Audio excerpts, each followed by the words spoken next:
एक ऐसा आइलैंड जहां कुदरती आफत का ऐसा मुजाहिरा बरपा हुआ जो शायद आज से पहले आपने कभी नहीं देखा हो, लेकिन सैटेलाइट ने वो मंजर रिकॉर्ड किया है।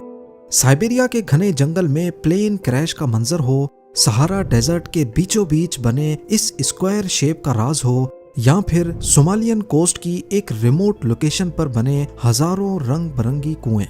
हमारी दुनिया ऐसी हैरत अंगेज और अनोखी जगहों से भरी पड़ी है जिनको हम जमीन से देख ही नहीं पाते। आज हम ऐसी ही 10 छुपी हुई लोकेशंस का पर्दाफाश करेंगे और हमेशा की तरह इन स्ट्रेंज लोकेशंस को एक्सप्लेन करने की कोशिश भी करेंगे। ज़ेम टीवी की वीडियोस में एक बार फिर से खुशामदीद। नाजरीन, बात शुरू करते हैं एक अनोखे आइलैंड से। जापान से करीब 1200 किलोमीटर साउथ ईस्ट में देखा जाए तो पैसिफिक ओशन में इवो जिमा नामी एक छोटा सा आइलैंड है। वर्ल्ड वॉर 2 में इस आइलैंड पर जापान और यूएसए की जंग हुई थी, जिसकी निशानियां आज तक यहाँ बिखरी हुई हैं। पर जो चीज आपको दिखानी है वो ये है कि अगर गूगल अर्थ पर 2005 की सैटेलाइट इमेज में देखा जाए तो इस आइलैंड के वेस्ट कोस्ट पर साहिल से 200 मीटर दूर पानी में कुछ पत्थर दिखेंगे।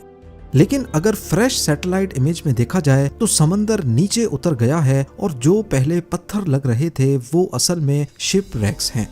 पिछले 20 सालों में जो शिप रैक्स 200 मीटर साहिल से दूर थे, अब वो खुश्क जमीन पे आ चुके हैं। ये यूएस नेवी की शिप्स थीं जो 1945 में जंग की नजर हो गईं। पर यहाँ सवाल ये है कि ग्लोबल वार्मिंग की वजह से जब पूरी दुनिया का सी लेवल बढ़ता जा रहा है, इवो जिमा आइलैंड पर सी लेवल कम क्यों हुआ है? इसका जवाब मैं आप पर छोड़ता हूँ। मुझे कमेंट्स में बताइए कि इवो जिमा पर ऐसा क्यों हो रहा है। अब चलते हैं अगली लोकेशन की तरफ। रशिया के फार नॉर्थ ईस्ट रीजन में साइबेरिया के वीरान जंगलात के बीचों बीच ओलेनयोक नामी एक रिवर गुजर रही है। इस रिवर के किनारे पर एक ऑक्सबो लेक मौजूद है, यानी वो झील जो पहले रिवर का ही हिस्सा होती थी। इस लेक के पास अगर जूम किया जाए तो जंगलात के बीच एक प्लेन क्रैश का मलबा नजर आ रहा है। सैटेलाइट इमेज से ऐसा मालूम होता है जैसे प्लेन ने जंगल के दरख्तों को चीरते हुए क्रैश लैंडिंग की है।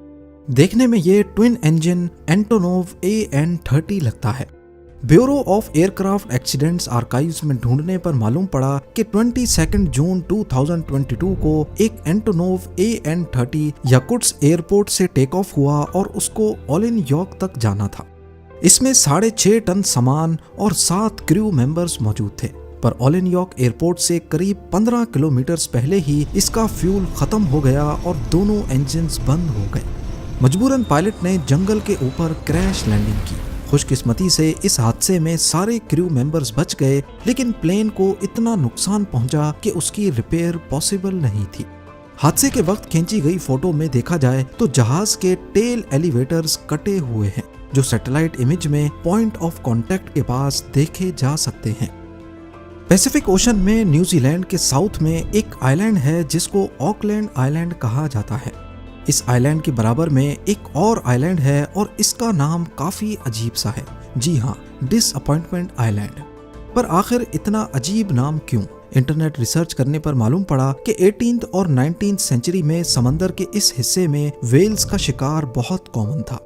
इंग्लैंड से लोग पैसिफिक ओशन के इस हिस्से का रुख करते थे, खासकर एंटार्क्टिका के करीब। कई महीनों के सफर के दौरान उनका खाना पानी, लकड़ियां सब खत्म हो जाती थी।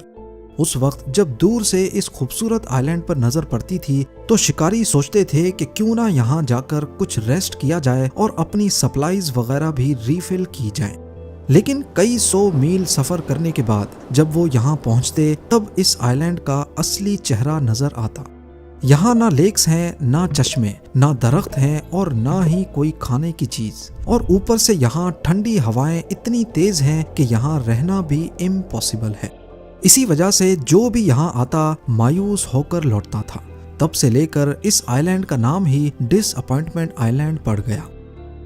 अब चलते हैं चाइना की तरफ। चाइना के नॉर्थ वेस्ट इलाके में शिनजियांग वीगर नामी ऑटोनॉमस रीजन मौजूद है। दूर दूर तक सिर्फ रेगिस्तान और बंजर जमीन। गूगल अर्थ पे छानबीन के दौरान यहाँ एक बहुत बड़ी फैसिलिटी बनी हुई पाई गई, पर यहाँ हैरानी की बात इस फैसिलिटी का इतने रिमोट एरिया में होना नहीं, बल्कि हैरानी की बात तो यहाँ पड़े 2 फुटबॉल फील्ड जितने बड़े पत्थर हैं। करीब 100 मीटर जितने बड़े, पहली नजर में दिखने वाले ये पत्थर यूं महसूस होता है अपना साया नीचे की तरफ बना रहे हैं। पर सच्चाई का इल्म तब होता है जब हम इस फैसिलिटी के दूसरे शेडोज को देखें तो वो बिल्कुल ऑपोजिट डायरेक्शन में बन रहे हैं। तो आखिर में ये बात सामने आई कि असल में ये एक ऑप्टिकल इल्यूजन है। ये इतने बड़े पत्थर नहीं, बल्कि फुटबॉल फील्ड जितने बड़े 2 जायंट सिंक होल्स हैं। हिस्टोरिकल सैटेलाइट इमेजेस में देखने पर मालूम पड़ा कि ये सिंक होल्स हाल ही में बनाए गए हैं, पर इसका रीजन क्या है ये अभी तक मालूम नहीं पड़ा। कुदरत की ताकत का लाइव मुजाहिरा देखने के लिए स्पेन के ला पाल्मा आइलैंड से ज्यादा बेहतर कोई जगह नहीं। वेस्ट अफ्रीकन कोस्ट से चंद 100 किलोमीटर दूर अटलांटिक ओशन में चंद आइलैंड्स मौजूद हैं जो स्पेन की एडमिनिस्ट्रेशन में आते हैं। यहाँ के ला पाल्मा आइलैंड में करीब 1 लाख लोग बसते हैं। 17 अगस्त 2021 की सैटेलाइट इमेज में देखा जाए तो यहाँ सब कुछ नॉर्मल था, लेकिन सिर्फ 2 दिनों के बाद 19 अगस्त 2021 को करीबी वोल्केनो फटा और फिर इस शहर की हालत कुछ इस तरह हो गई। पूरा शहर वोल्केनिक ऐश की मोटी लेयर के नीचे दब गया और आज तक दबा हुआ है। सऊदी अरेबिया में मौजूद अरेबियन डेजर्ट के बीचों बीच, जहां से करीबी इंसानी आबादी कई 100 किलोमीटर दूर है, रेत के बीच एक अजीब स्क्वायर शेप का निशान देखा गया है। एक साइड से दूसरी तरफ इसकी लंबाई करीब 400 मीटर्स है। इसकी एक साइड पे एक एंट्रेंस जैसी चीज रखी गई है जो शायद इस बात की निशानी है कि यहाँ कभी कोई रहता था।